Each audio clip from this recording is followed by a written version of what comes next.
కనకదుర్గ జ్యోతిష్యాలయం. మీ ముఖము, ఫోటో, చేయి, పేరు, వయసు, గోత్రం వాట్సాప్ చేయండి.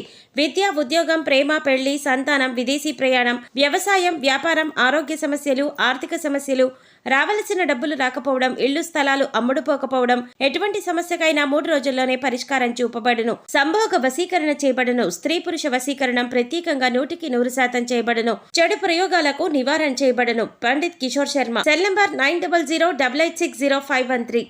ఓం శ్రీమాత్రే నమః. ఛానల్లోకి స్వాగతమండి. కన్యా రాశి వారు జాగ్రత్తగా ఉండవలసిన సమయం వచ్చింది. అక్టోబర్ 28, 29 తేదీల్లో మీ జీవితంలో ప్రళయం రాబోతుంది. అయితే మీరు చేస్తున్న తప్పేంటి? ఎందుకీ పరిస్థితి ఎదురవుతుంది? అలాగే ఈ విపత్తు నుంచి ఎలా బయటపడాలి? మీ తప్పును ఎలా సరిదిద్దుకోవాలి? అలాగే ఈ సమయంలో మీరు చేయవలసిన దేవతారాధన, అలాగే పాటించవలసిన పరిహారాలేంటి అనే అంశాలను ఈ వీడియోలో మనం వివరంగా తెలుసుకుందాం. కానీ అంతకంటే ముందుగా మీరు గనక మన ఛానల్ని ఇప్పటివరకు సబ్స్క్రైబ్ చేసుకోకపోతే సబ్స్క్రైబ్ చేసుకొని పక్కనే ఉన్న బెల్ ఐకాన్ నొక్కి ఆల్ సెలెక్ట్ చేసుకుంటే మేము ఇలాంటి వీడియోస్ అప్లోడ్ చేయగానే ముందుగా మీకు నోటిఫికేషన్ వస్తుంది. అలాగే వీడియో నచ్చినట్లయితే లైక్ చేయండి. మీ జీవితానికి అలాగే మీ భవిష్యత్తుకు సంబంధించి ఆసక్తికరమైన అంశాలను కూడా ఈ వీడియోలో తెలియజేస్తాం. అందుకోసం మీరు ఈ వీడియోని ఎక్కడా కూడా స్కిప్ చేయకుండా చివరి వరకు చూడండి. అప్పుడే మేమేం చెబుతున్నామో మీకు పూర్తిగా అర్థమవుతుంది. ఈ రాశి వారికి కోపం చాలా అధికంగా ఉంటుంది. అయితే వచ్చిన కోపం ఎక్కువసేపు నిలవకపోయినా కూడా ఈ కోపం వల్ల అనేక రకాల సమస్యలను కొని తెచ్చుకుంటారు. చిక్కుల్లో పడే అవకాశం కూడా ఎక్కువగా ఉంటుంది. అంతేకాకుండా మీ జీవితంలో ఒడిదుడుకుల సమస్యలు కూడా ఎక్కువగానే ఉంటాయి. ఎన్ని ఒడిదుడుకుల సమస్యలు ఉన్నప్పటికీ కూడా అధికంగా శ్రమపడి వీరి బాధ్యతలను సక్రమంగా నెరవేర్చి ఒక మంచి స్థాయికి చేరుకుంటారు. అనేక బాధ్యతలు మీరు నిర్వహించవలసిన పరిస్థితులు కూడా ఏర్పడతాయి. అయితే తమ బాధ్యతలు నెరవేర్చి ఒక మంచి స్థితికి చేరుకున్నా సరే మళ్లీ తిరిగి వీరికి సమస్యలు వీరిని వెతుక్కుంటూ వస్తాయి. ఇలా అనేక రకాల సమస్యలను వీరు ఎదుర్కొంటారు. ఇక ఒక రకంగా చూసుకున్నట్లయితే ఈ రాశి వారికి ఎటువంటి కష్టాలు ఉన్నాయని ప్రత్యేకించి చెప్పక్కర్లేదు. ఎందుకంటే మానవ జీవితంలో కష్టం వెనుక సుఖం, అలాగే సుఖం వెనుక కష్టం ఉంటుందని ప్రతి ఒక్కరూ అర్థం చేసుకోవాలి. అయితే మిగిలిన రాశుల వారందరికంటే కూడా ఈ రాశి వారికి కష్టాలు ఎక్కువనే చెప్పుకోవాలి. ఎందుకంటే వీరి జీవితాన్ని చూసుకున్నట్లయితే కొన్ని ముఖ్యమైన అంశాలలో అనేకసార్లు నిరాశకు గురైన సందర్భాలు కూడా ఉన్నాయి. అలాగే ఈ రాశివారు దయాగుణం, దానగుణం కూడా అధికంగా కలిగి ఉంటారు. ఈ కారణంగా ఎదుటివారు కష్టాల్లో ఉంటే చలించిపోయే మనస్తత్వాన్ని కలిగి ఉంటారు. ఇక వీరి దగ్గర సహాయం చేసే పరిస్థితి ఉన్నా లేకపోయినా ఎదుటివారు కష్టాల్లో ఉన్నామంటే మాత్రం ఖచ్చితంగా సహాయం చేస్తారు. అది ఆర్థికంగా కానీ మాట సాయం కానీ ఖచ్చితంగా ఎదుటివారు కష్టాల్లో ఉంటే ఆదుకోవటానికి ప్రయత్నిస్తారు. అయితే వీరు ఎదుటివారికి ఎంత సహాయపడినప్పటికీ కూడా వీరికి అవసరమైనప్పుడు మాత్రం ఎదుటివారు సహాయపడటానికి అంతగా ముందుకు రారు.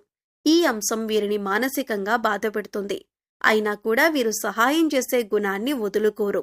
ఎదుటివారి చేతిలో ఎంత మోసపోయినా మళ్లీ తిరిగి వారినే నమ్ముతూ ఉంటారు. ఒక రకంగా ఈ రాశివారు మానసిక దృఢత్వాన్ని కలిగి ఉంటారనే చెప్పాలి. ఈ విధంగా మీరు మీ ధైర్యాన్ని కోల్పోకుండా ఉంటే కష్టం వెనకాలే సుఖం వస్తుంది అన్న విషయాన్ని గ్రహించాలి. ఇక మీ కింద పనిచేసేవారు అలాగే మీతో పనిచేసిన వారు పదోన్నతులు పొంది మంచి స్థాయికి ఎదిగి ఆర్థికంగా పురోగతిని సాధించినా కూడా మేము సాధించలేకపోయాం అనే బాధ మీకు కలగకూడదు. మీరు ముఖ్యంగా గుర్తుపెట్టుకోవాల్సిందేంటంటే ప్రతి ఒక్కరి జీవితంలో కష్టాలు ఒకే రకంగా ఉండవు. ఒకరికి ఆర్థిక సమస్యలు ఉండొచ్చు, ఒకరికి మానసిక సమస్యలుండొచ్చు, మరొకరికి కుటుంబ సమస్యలు, అలాగే మరికొందరికి వైవాహిక జీవితంలో సమస్యలు ఉండొచ్చు. ఎవరికి ఏ సమస్య ఉందో మనం చెప్పలేం. కాబట్టి ఎదుటివారికి సమస్య లేదు అని మీరెప్పుడూ అనుకోవద్దు. అలాగే అన్ని కష్టాలు నాకే వచ్చాయని మీరు కుంగిపోవద్దు. మానసిక ధైర్యాన్ని అధికంగా కలిగి ఉండాలి.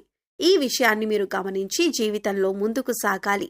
మానవ జీవితంలో కష్టసుఖాలనేవి సర్వసాధారణం. అయితే గతంలో మీరు పడిన కష్టాలకి ఇప్పుడు పరిష్కారం అనేది లభించబోతుంది. శివయ్య అనుగ్రహంతో మీ ప్రతి సమస్యకి ఒక పరిష్కారం దొరుకుతుంది. ఇక ఈ రాశి వారి జీవితంలో రాబోయే ప్రళయం ఏంటి అంటే మీరొక సమస్యతో ఇబ్బంది పడబోతున్నారు. పరమశివుడి యొక్క అనుగ్రహం ఉన్నప్పటికీ ఒక రోజునైతే మీరు సమస్యను ఎదుర్కోబోతున్నారు. ఆ రోజు ఏంటంటే గనుక అక్టోబర్ 28, 29 తేదీల్లో మీరు చాలా జాగ్రత్తగా ఉండవలసిన సమయంగా చెప్పుకోవాలి. ఎందుకంటే మీ భవిష్యత్తుకు సంబంధించి ఒక ముఖ్యమైన అంశంలో నిర్ణయం తీసుకోవలసి వస్తుంది. ఈ సందర్భంలో మీరు కొన్ని నిందలు, ఆరోపణలు ఎదుర్కోవలసి ఉంటుంది. అయితే ఈ రోజున మీరు ఎదుర్కోబోయే సమస్య ఏదైతే ఉందో అది మీ భవిష్యత్తు పైన తీవ్రమైన ప్రభావాన్ని చూపిస్తుంది. పొరపాటున మీరు తీసుకునే తొందరపాటు నిర్ణయం వల్ల మీ పైన నేరారోపణ చేయబడుతుంది. కాబట్టి ఈ సమయంలో మీరు చాలా జాగ్రత్తగా ఉండాలి. ఈ సమయంలో మీరు బయట వ్యక్తులతో కానీ, ఇరుగు పొరుగు వారితో కానీ దురుసుగా ప్రవర్తించటం వల్ల, దురుసుగా మాట్లాడడం వల్ల, కేవలం మీ తొందరపాటుతనం వల్ల మీరు అనేక రకాల నిందలు, ఆరోపణలు ఎదుర్కోవలసి వస్తుంది. ఇందుకోసం మీరు మాట్లాడే ప్రతి మాట కూడా ఆలోచించి ఆచితూచి మాట్లాడాలి. లేదంటే చిన్న అంశంలో గొడవ కూడా పెద్దగా అవ్వటానికి దారితీసే అవకాశం ఉంటుంది. అందుకోసం మీరు ఈ అంశంలో జాగ్రత్తలు తీసుకోకపోతే మాత్రం భవిష్యత్తులో మీకు ఇది ముఖ్యంగా గుర్తుండిపోయే అంశంగా మారిపోతుంది. అంతేకాదు, మీరు జీవితంలో మర్చిపోలేని విధంగా ఈ అంశం మీ పైన ప్రభావం చూపిస్తుంది. ఇటువంటి ఒక ముఖ్యమైన సంఘటన మీ జీవితంలో కనిపిస్తుంది. కాబట్టి ఈ సమయంలో మీరు జాగ్రత్తగా ఉండాలి. ఈ సమయంలో మీరు మౌనంగా ఉండటానికి ప్రయత్నించండి. అలాగే దురుసుగా ప్రవర్తించకండి. ఈ రాశి వారికి కోపం అధికంగా ఉంటుంది. ఇక ఈ కోపం వెంటనే తగ్గిపోయినప్పటికీ కూడా మీరు అధికంగా కోపం ప్రదర్శించిన సమయంలో ఫలితాలనేవి మీకు వ్యతిరేకంగా రావచ్చు. అప్పటికే సమస్యలు మిమ్మల్ని చుట్టుముట్టవచ్చు. ఇక ముఖ్యంగా ఇటువంటి సమస్యల నుంచి బయటపడటానికి మీరు దురుసుతనం, అలాగే కఠినంగా మాట్లాడే స్వభావాన్ని తగ్గించుకోవాలి.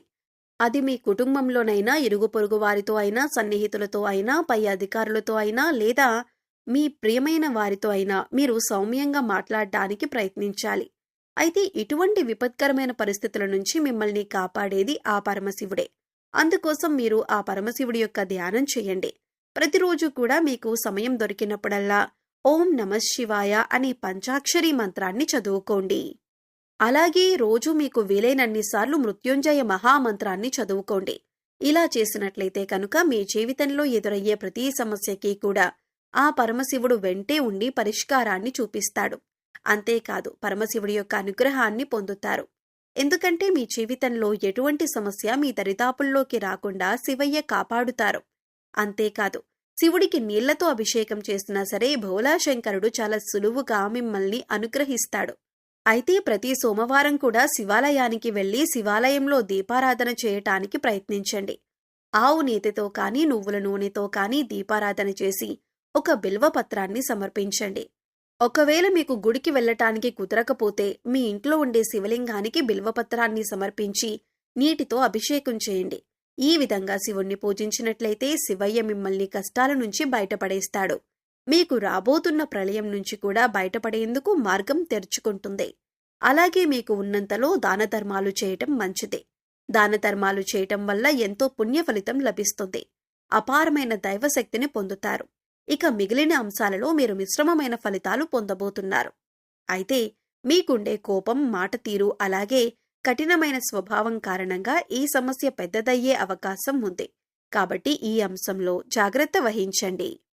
సో చూశారు కదండి, అక్టోబర్ 28, 29 తేదీల్లో కన్యారాశి వారి జీవితంలో ఎటువంటి ప్రళయం రాబోతుంది, ఆ ప్రళయం నుంచి మీరు ఎలా బయటపడాలి, ఈ ప్రళయానికి గల కారణం ఎవరు, ఈ సమయంలో ఏ దేవతారాధన చేసుకుంటే మీరు ఈ సమస్య నుంచి బయటపడతారు, మీరు మార్చుకోవలసిన ప్రవర్తన ఏంటి అనే అంశాలను ఈ వీడియోలో మనం వివరంగా తెలుసుకున్నాం కదా.